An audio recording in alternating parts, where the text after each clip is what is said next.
है कि एक राजा था और राजा संतानहीन था।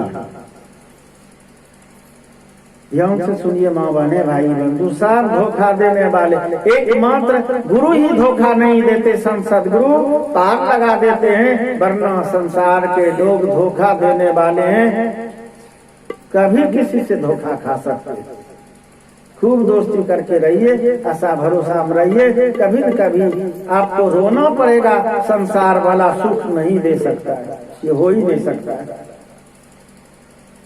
तो वो राजा पुत्रहीन था। राजा पुत्रहीन हो, अब इससे विशेष दुख की क्या बात कहिएगा। बड़ा उदास रहा करते थे राजा, निराश रहा करते थे। अपने जानते तो डॉक्टर वैद्य हकीम सब कुछ कर लिए थे, देवी देवता गोसाई पितर भैया भवानी सब कर लिया। फिर भी जिनके भाग में बेटा नहीं हो तो कहाँ होगा। वो तो एकमात्र संत सदगुरु रेखा बदल सकते, वरना संसार में वो पावर ही नहीं है। डॉक्टर वैद्य हकीम में भी वो पावर नहीं है जो रेखा को हटा सकते हैं और बदल सकते हैं, भाग्य का रेखा बना सकते हैं। एक है तो वो एकमात्र संत सदगुरु हैं और दूसरा कोई नहीं। तो क्या हुआ, तो सब कुछ करके हार खा गया था। अब निराश रहा करता था, उदास रहा करता था।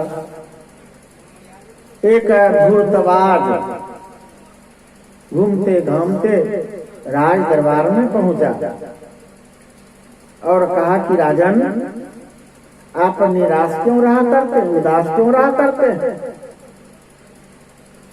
जो अनुष्ठान से बेटा होता है वो तो अभी करवे नहीं किए हैं आप। सब कुछ कर लिया था, गोसाई पितर भैया भवानी डॉक्टर वैद्य हकीम, तब भी ये धूर्तवाद कहा रहा कि जिससे बेटा होता वो अनुष्ठान किए हैं कहाँ। तो राजा उनका मुंह ताकने लगा कि कौन अनुष्ठान नहीं किया है जो हमको अभी तक बेटा नहीं हुआ। कि हाँ राजन, वो अनुष्ठान नहीं किए। एक यज्ञ कीजिए जिस यज्ञ में 100 गौ की बलि दी जाए। ऐसा अनुष्ठान किए हैं जिसमें 100 गौ का बलि पड़े। राजा कहते ऐसा तो नहीं किए, 100 गौ को बलि देने से बेटा कहीं होगा। हाँ महाराज, आप करवे नहीं किए हैं तो बेटा होगा कहाँ। तो कहा कि बेटा होना चाहिए हमको, चाहे हमको जो भी करना पड़ेगा वो करेंगे, क्योंकि राजपाट बेकार है। राज परिवार में एक पुत्र नहीं है तो ये राज व्यर्थ है, बेकार है। तो तैयारी में लग गए। 300 गौ नहीं 100 गौ, 100 गौ सुंदर सुंदर गौ खरीद करके लाए। राजा को किस चीज की कमी, 100 सुंदर सुंदर गौ खरीदवा करके और मंगवाए और कहा कि जब होना चाहिए इसका बलि देना चाहिए। वो धूर्तवाद तो ये नियम बता दिया था उसको। अब 100 गौ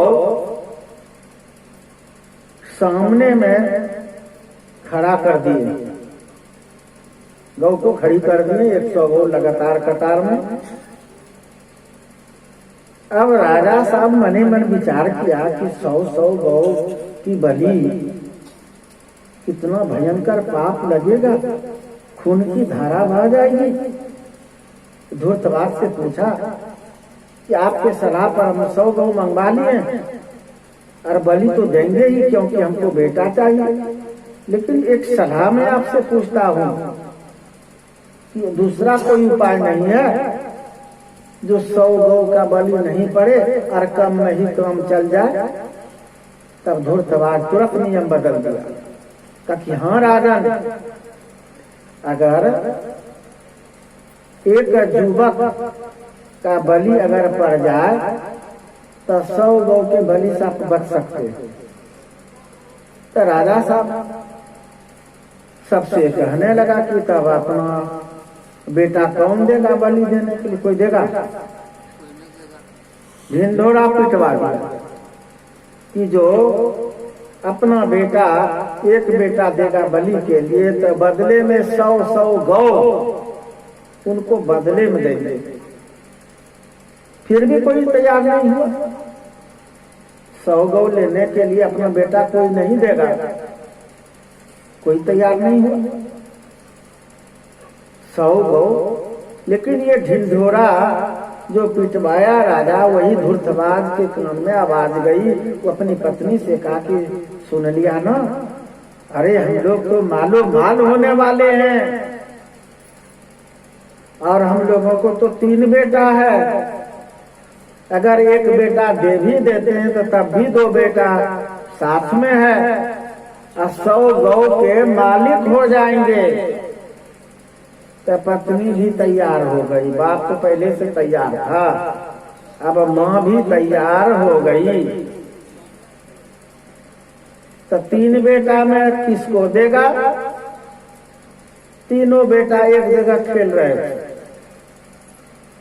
बाप बड़ा वाला बेटा को जा करके पकड़ के अपने सीने में लगा लिया, कहा कि ये तो हम नहीं देंगे, ये बड़का है ना, इसमें सब खर्च हो गया है, अब ये कमा के लाने वाला है तो इसको नहीं देंगे।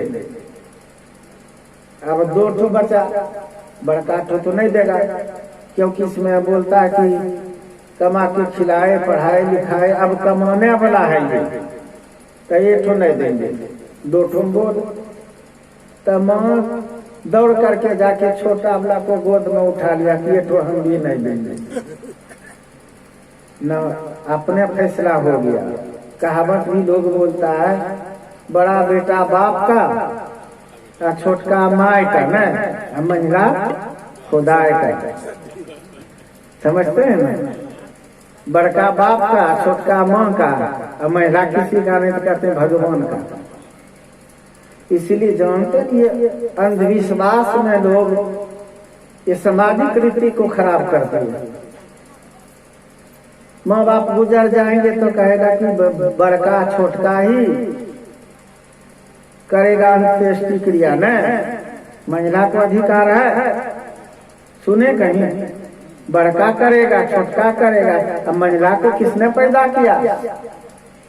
ये पक्षपाती, ये धूर्तवाद का सब खेल है। अब बड़का बेटा मर जाता तब महिला तो हो जाएगा नंबर पर, तब ये कर सकता है ना। या छोटका मर जाता तब महिला तो हो जाएगा छोटका, अब होगा दोनों से। और 3 ठो रहेगा तो महिला को अधिकार नहीं। इतनी बेवकूफी का पाठ पढ़ा दिए हैं और सामाजिक लोग इसी को ढो रहे। ये अंधविश्वास में जी रहे, सत्संग के अभाव में ज्ञान नहीं हो रहा है लोगों को, उलट पुलट कर में लगे हुए। तो वो बेटा भी समझ लिया, बड़ा तो बाप अपना लिया, छोटा माँ अपना लिया। महिला वाला समझ लिया कि हमारा माँ बाप कोई नहीं है। नंबर भी लग गया था, बाप हाथ पकड़ करके भाग के कहाँ जाता था। बाप हाथ पकड़ लिया और पकड़ के जैसे बकरा बकरी को ले जाते बलि देने के लिए ना, उसी तरह से बेटा को पकड़ करके ले गया राज दरबार। राजा से कहते कि राजन, अपना बेटा को ही नहीं दिया, हम दे रहे हैं। हम देखिए कितनी खुशी है, हम दे रहे हैं राजन, हम बदले में आपका ढिंढोरा है 100 गौ, तो 100 गौ हमको चाहिए। क्योंकि हाँ, हमारा तो यही घोषणा है, 100 गौ ले जाइए। बेटा दे दिया, गौ ले लिया। कि तो मालूम माल है, कोई दुख नहीं है। देखिए कैसा संसार है। स्वार्थ में गौ लेने के लिए बेटा बलि का बकरा बना दिया और बेटा लाचार है। अब तो उसका बलि पड़ता। कहा कि इस युवक को मलकाठ में घुसाया जाए, मलकाठ में घुसाएगा तब में बलि पड़ेगा, बलि देने में आसान हो। तो कहा कि मलकाठ में घुसाया जाए। कौन घुसाएगा मलकाठ में? एक निर्दोष वाला रो रहे, आंख से आंसू टपक रहे, कोई दोष नहीं, कोई खराब कर्म नहीं किया है, और इनको मलकाठ में घुसाया जाए। राजा को बेटा हो अथवा नहीं हो, कौन पाप में भागीदार बनेगा? और उस पर भी ये ब्राह्मण का पुत्र है, निर्दोष है, कोई मलकाठ में नहीं घुसाया। फिर राजा साहब ढिंढोरा पिटवाया कि जो इस युवक को मलकाठ में घुसाएगा तो बदले में 100 गौ, सुंदर सुंदर गौ, 100 गौ दिया जाएगा। फिर भी राजभर के लोग कोई तैयार नहीं हुए। हमारे ज्ञानी जनों को, सत्संगी लोगों को लाख रुपया भी देगा, फिर भी ये नीच कर्म पर नहीं उतरेगा। जिनको सही ज्ञान हो गया सत्संग का, क्योंकि जीव हत्या का भयंकर पाप होता है और मनु स्मृति प्रमाण है, 8 आदमी को पाप लगता है और कोई नहीं बचा पाएगा, उनको भोगना ही पड़ेगा। तो जिनके पास में विवेक है, ज्ञान है, ये नीच कर्म को कौन करेगा? 100 गौ ढिंढोरा पिटवाने के बावजूद भी कोई तैयार नहीं हुआ। वही धूर्तबाज ब्राह्मण जिसने अपना बेटा कसाई बन करके राजा के हाथ में थमाया था, 100 गौ बदले में लिया था, उनके कान में फिर आवाज गई कि जो उस बालक को मलकाठ में घुसाएगा 100 गौ के अधिकारी होंगे। तो मन में विचार किया कि हम तो अपना बेटा दे दिए हैं, कोई न कोई मलकाठ में घुसा देगा और 100 गौ वही ले लेगा। तो इससे अच्छा है कि हम ही मलकाठ में घुसा दें और 100 गौ के मालिक फिर हम बन जाएंगे, 200 गौ के अधिकारी हो जाएंगे, हम तो मालो माल हो जाएंगे। कहीं दूसरा आदमी मलकाठ में घुसा दिया तो 100 गौ ले लेगा बेटा हमारा और 100 गौ वो ले लेगा। तो हम ही क्यों न ये कार्य कर दे? वो गया और बेटा को पकड़ करके मलकाठ में घुसा दिया। कि राजन कोई मलकाठ में नहीं घुसाया, हम घुसाए तो हमको 100 गौ चाहिए। कहा कि हाँ हाँ ले जाओ। अब तो ये 200 गौ के अधिकारी अपने आप को समझ रहे। मलकाठ में तो युवक को, उस लड़का को घुसा दिया। अब कहा कि इसका बलि पड़ना चाहिए। जो मलकाठ में घुसाने वाला कोई नहीं हुआ उनके राज में, तो कथा चलाने वाला होगा कोई नहीं हुआ। फिर राजा साहब घोषणा किया कि जो कथा चलाएगा तो बदले में 100 गौ उनको भी दिया जाएगा। फिर भी कोई कथा नहीं चलाया। जब मलकाठ में नहीं घुसाया था 100 गौ लेकर के, तो 100 गौ लेकर के कथा चलाएगा। और अब तो पूरा राज में हलचल हो गया है। एक निर्दोष, एक ब्राह्मण का पुत्र ये बलि का बकरा बना है और पापी बाप ये कसाई बन करके का मलकाठ में भी उनका गर्दन घुसा दिया। सब में उदासी है। कथा कौन चलाने वाला हो गया? राजा साहब ढिंढोरा पिटवाया कि जो कथा चलाएगा बदले में 100 गौ। फिर भी कोई तैयार नहीं। वही धूर्तबाज जिसका बेटा था मन में विचार किया, अरे मैं तो बेटा दे ही दिया हूँ, और मलकाठ में भी घुसा ही दिया हूँ। कोई कता उठा के चला देगा तो वही ले लेगा 100 गौ। ये कारजहानी करके 100 गौ का और मालिक क्यों नहीं बन जाए, तो हम 300 गाँव के अधिकारी हो जाएंगे। वही ब्राह्मण कता उठाया और अब तो कता गिराता। वहां पर विश्वामित्र जी प्रकट हुए